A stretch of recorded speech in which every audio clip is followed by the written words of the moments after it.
has a long and proud tradition of providing protection to refugees at risk who desperately need a safe place to live. Like me and my family, and like many other refugees who have come before us to resettle in Canada.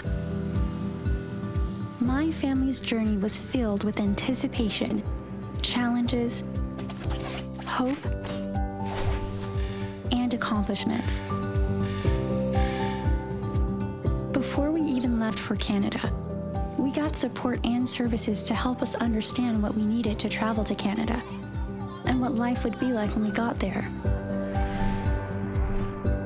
We were happy to find out that we'd be going to a country where all people, including resettled refugees, are to be treated equally. Everyone in Canada has rights and freedoms that are guaranteed, regardless of their background, gender, religion, race, or sexual orientation.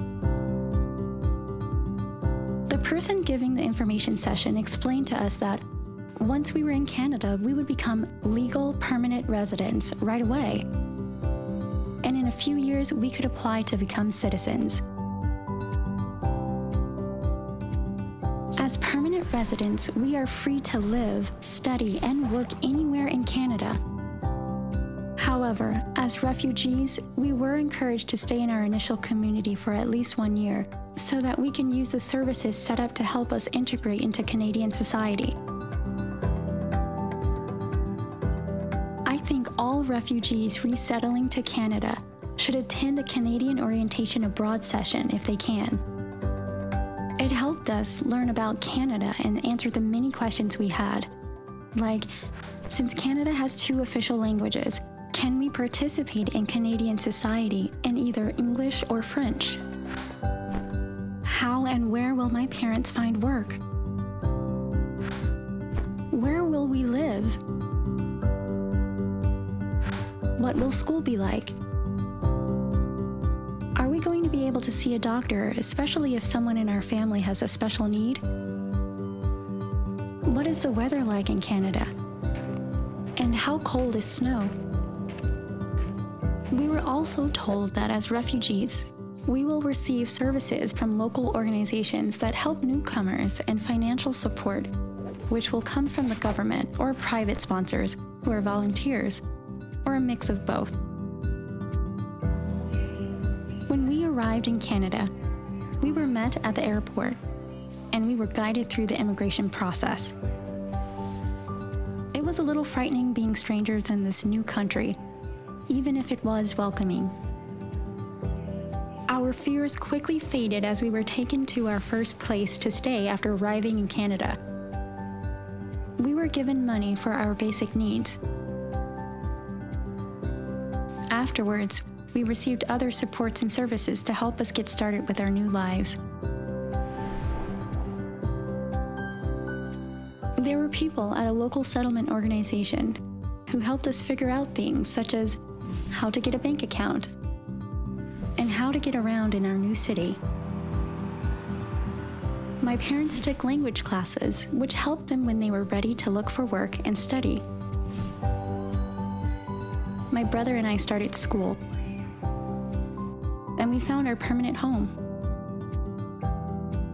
During our first year in Canada, we received support to pay for our apartment, food, clothing, and furniture.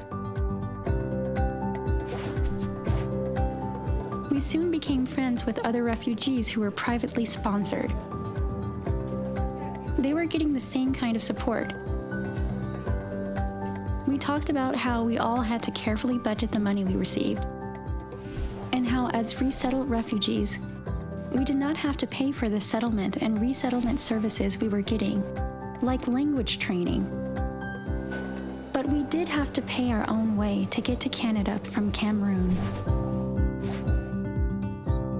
Since we didn't have enough money to travel to Canada, my parents took out an interest-free loan from the Canadian government when our application was being processed. We had to start repaying it after living in Canada for 1 year. Starting a new life in Canada is full of new opportunities. But like the many resettled refugees before us, my family found out there can be challenges and worries too. These thoughts and feelings are common. But as you can see, there are free services in Canada to help families like mine. We also have a responsibility to look for and use this help, working together with the people and organizations who are here to guide us. It's making settling into our new life much easier. We did it, and so can you. To find out more about resettlement in Canada, please visit www.canada.ca/refugee-services.